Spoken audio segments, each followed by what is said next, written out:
Bem, pessoal, estou de volta. Eu vou falar um pouquinho agora sobre o exercício número 2, tá?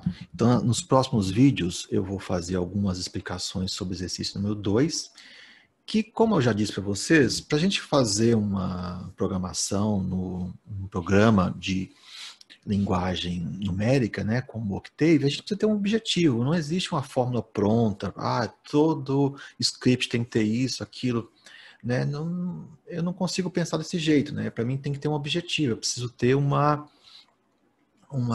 norte, né? O que eu preciso fazer.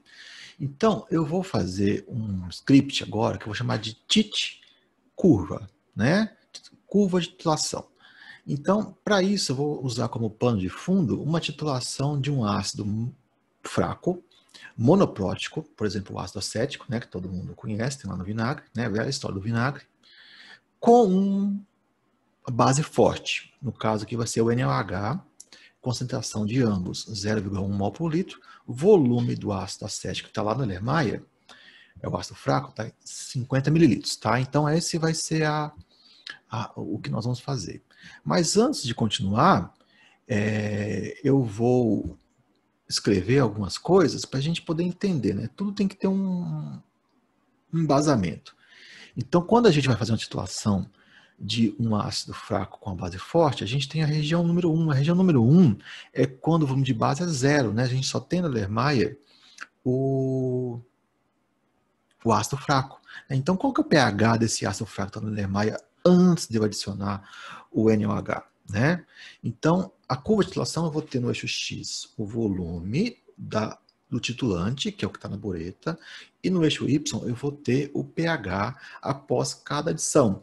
Aí eu tenho o pH antes de começar a adição, que é a região número 1, e eu tenho o pH quando eu estou com um volume abaixo do volume de equivalência, né? E acima de zero, né? Então, essa aqui é a região 2. A região 2, a gente tem uma solução tampão, né?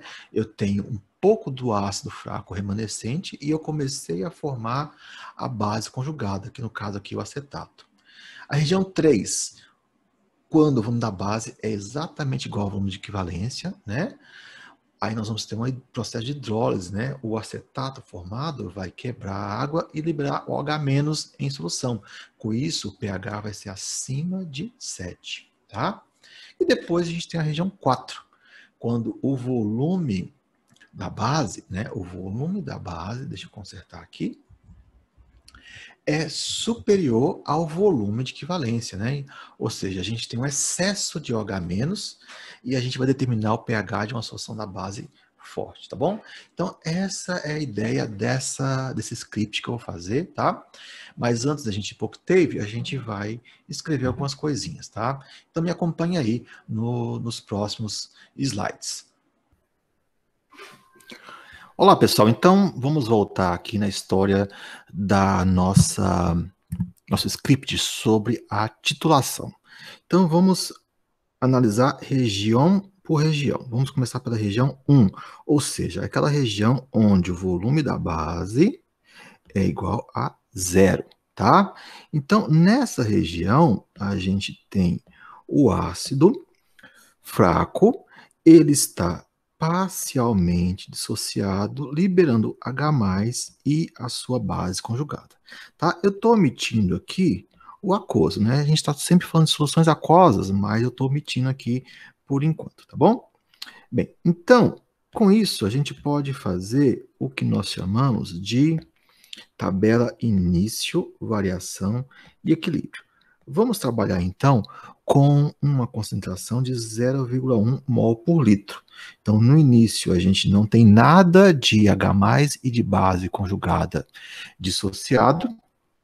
Com o tempo, alguma coisa se dissociou, e no final das contas, a gente vai ter no equilíbrio 0,1 menos x, x e x. Né? O 0,1 mol por litro foi o que eu adotei aqui para a gente poder começar a construir o nosso script. Né? Bem, então, diante desse cenário, a gente vai ter aqui uma constante, né? Eu estou falando de um ácido fraco monoprótico, essa constante vai ser igual a concentração de H+, vezes a concentração da base conjugada sobre a concentração do ácido fraco. Isso tudo é igual a x vezes x sobre 0,1 menos x, tá? Bem, esse x aqui do denominador, eu vou ignorar, tá bom? Eu vou ignorar por enquanto. A gente vai fazer o script de tal forma que nós ignoramos, né? Eu vou escrever lá no Octave, ou ignoramos o x do denominador, né? Bem, a gente pode ignorar esse x desde que a fração de dissociação, né, a porcentagem de dissociação seja da ordem aí de 4%, né? Como a gente está trabalhando com ácidos fracos, soluções diluídas, provavelmente a fração de dissociação é menor do que 4%. Se não for, a gente vai cair na equação de segundo grau. Aí eu deixo como desafio para vocês implementarem a equação de segundo grau lá no nosso Octave. Bem, diante de todo esse cenário, a gente vai ter então que o Ka é igual a x ao quadrado dividido por 0,1. Então, a gente tem que o x vai ser igual ao Ka vezes 0,1, né? Vezes a concentração do ácido.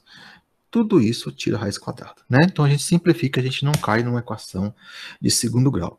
Essa é a região número 1, tá? Essa região número 1 vai ser o que nós iremos implementar lá no Octave. Agora, vamos para a região número 2. Região número 2, ou seja, a gente começou a adicionar base, né? Então, a gente tem aqui o ácido fraco, mais uma base forte, aqui eu vou adotar sempre o NaOH, aí nós vamos ter a formação de um sal, né? Deixa eu colocar assim, e água, né? Uma reação de neutralização e água.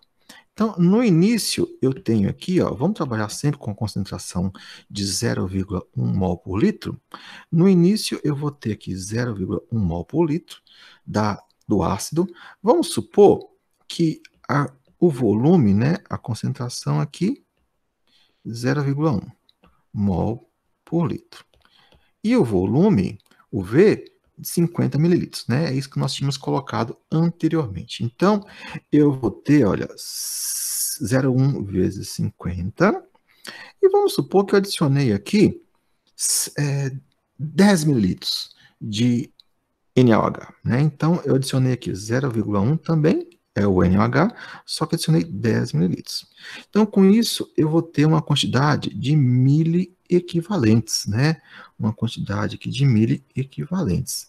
Então, 0,1 vezes 50, eu vou ter 5 miliequivalentes, né? 5 milimoles, e 0,1 vezes 10, eu vou ter 1 milimol, tá?